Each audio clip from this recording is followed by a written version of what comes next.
இதுவரை போஸ்ட் பண்ணதுலேயே the most important video இதுதான். நாளைக்கு உங்களுக்கு அந்த சுச்சுவேஷன் வரலாம். ஸோ வீடியோ ஃபுல்லாக பார்ப்பீங்கன்னு நம்புறேன். வடக்கு நண்பர்கிட்டேருந்து வாட்ஸ்அப் மெசேஜ் வந்தது, அதை தொடர்ந்து காலும் வந்தது. என்ன சொன்னார்னா, உங்களோட அந்த மாதிரி வீடியோ வந்து யூடியூப்ல அப்லோட் பண்ண ட்ரை பண்ணியிருக்காங்க, அதை நாங்கள் ஸ்டாப் பண்ணிட்டோம்னு சொன்னார்.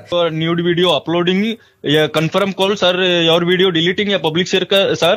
அவன் பேசின இங்கிலீஷ்லேயே தெரிஞ்சிருச்சு இவன் ஃப்ராட் வடக்கு நண்பர் அப்படின்னு சொல்லிட்டு. இதில் பேக்ரவுண்டில் போலீஸ் சைரன் சவுண்டு வேற. என்னோட அந்த மாதிரி வீடியோ யூடியூப்லேருந்து ரிமூவ் பண்ணிட்டாங்க. பட் அதுக்கு நான் வந்து ஃபைன் பே பண்ணணுமா? 6000 cashback return, only 550 rupees fine. Your video confirm delete. First என்ன சொன்னா, யூடியூப் டீம்னு சொன்னானா, இப்போ அவன் போலீஸ்ன்னு சொல்லிட்டு போலீஸோட ஐடி ப்ரூஃப் அமிச்சான். நாடா டே, பைசா பே பண்ணி ஆகணும், இல்லைனா அப்லோட் பண்ணிடுறோம் மிரட்ட ஆரம்பிச்சிட்டான். ஒரு லெவலுக்கு மேலே ரொம்ப டென்ஷன் ஏற்றி விட்டான். ஸோ நீ வீடியோ வச்சு என்ன வேணாலும் பண்ணிக்கோ, எங்கே வேணாலும் அப்லோட் பண்ணிக்கோ, ₹1 கூட காசு தர முடியாதுன்னு சொல்லிட்டு நான் கட் பண்ணிட்டேன். நான் கட் பண்ண உடனே தலைவர் ஒரு கம்ப்ளைண்ட் லெட்டர் அமிச்சாரு. அதில் ஃபாண்ட்டு கேவலமாக இருந்துச்சு, குவாலிட்டி இல்லை. பார்த்த உடனே தெரிஞ்சிச்சு இவன் டம்மி தான் போல அப்படின்ட்டு. அவன் அப்பயே நிறுத்தல, நீ முடிஞ்சா வீடியோ கால் வா, அப்போ தெரியும் நீ எந்த போலீஸ் ஆஃபீஸர் கிட்ட பேசிட்டு இருக்க அப்படின்னு சொல்லிட்டு. சரி, இதுக்கு மேலே சரிப்பட்டு வரான்னு சொல்லி நான் பிளாக் பண்ணிட்டு கூகுளில் சைபர் கிரைம் நம்பர் எடுத்தேன், 1930 நினைக்கிறேன். So for the first time இந்த மாதிரி நான் கால் பண்ணுறேன். சத்தியமாக எக்ஸ்பெக்டே பண்ணல. ஒரு காலேஜ் ஃப்ரெண்ட் கிட்ட பேசுகிற மாதிரி மோர் தென் 20 மினிட்ஸ் வந்து சைபர் கிரைம் வந்து என்கிட்ட பேசினாங்க. அண்ட் ஷாக்கிங்கான நியூஸ், ஒரு நாளைக்கு 2000+ கேஸ்க்கு மேலே தமிழ்நாட்டுக்குள்ளே இருந்து மட்டுமே இந்த மாதிரி சைபர் கிரைம் இஷ்யூஸ் வந்துட்டு இருக்கு அவங்க சொல்கிறாங்க. அண்ட் இந்த மாதிரி தப்பான ஃபோட்டோஸ் வீடியோஸ் மட்டும் வச்சு மிரட்டாமல், ஏர்போர்ட்டில் உங்களுக்கு இந்த மாதிரி அந்த பவுடர் வந்திருக்கு, டெரரிஸ்ட் கூட நீங்கள் இருக்க மாதிரி ஃபோட்டோஸ் லீக் ஆகிருக்கு, இந்த மாதிரி ஏகப்பட்ட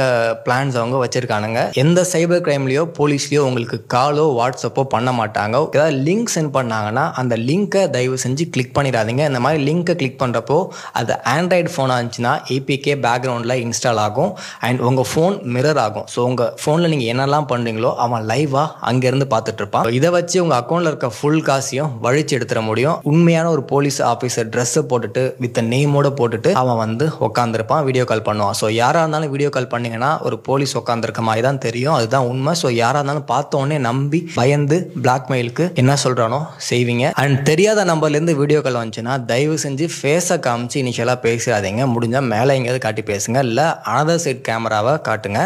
ஏன்னா அந்த ஒரு செகண்ட் நீங்கள் வந்து உங்கள் ஃபேஸை காமிச்சா இன்னொரு சைடில் வேறு யாரோ இருக்க மாதிரி எடிட் பண்ணி தப்பாக போர்ட்ரேட் பண்ண முடியும். அது பார்க்குறவங்களுக்கும் தப்பாக தான் தெரியும். அண்ட் நான் இப்போ பிளாக்மெயில் பண்ணப்பட்ட இடத்துல இன்னொரு பொண்ணு இருந்திருந்தாங்கன்னா 80% அவங்க கண்டிப்பாக வெளியில் தெரிஞ்சால் அது நல்லா இருக்காது, அசிங்கன்னு நினச்சி பே பண்ணியிருப்பாங்க. இல்லை அன்எஜுகேட்டட் இல்லை இன்னசென்ட்டாக இருந்தாங்கன்னா சூசைட் வரைக்கும் இது கண்டிப்பாக போயிருக்கும். அண்ட் இந்த வீடியோவை உங்கள் கேங்கில் இன்னசென்ட்டாக கண்டிப்பாக கொஞ்சம் பேர் இருப்பாங்க. ஸோ அவங்களுக்கு இதை ஷேர் பண்ணுங்கள். ஏன்னா இந்த மாதிரி சுச்சுவேஷனில் என்ன பண்ணுறதுனே தெரியாது அவங்களுக்கு. இப்படியே போச்சுன்னா ஸ்மார்ட் ஃபோன் யூஸ் பண்ணுறதெல்லாம் விட்டுட்டு பழையபடி 1100க்கு போகணும். இல்லை இந்த கேமராவுக்கு ஒரு லேப்டாப்புக்கு ஸ்டிக்கர் கவர் மாதிரி ஃபோனுக்கும் இனிமேல் கேமரா ஸ்டிக்கர் கவர் ஒட்டி தான் ஆகணும் போல்.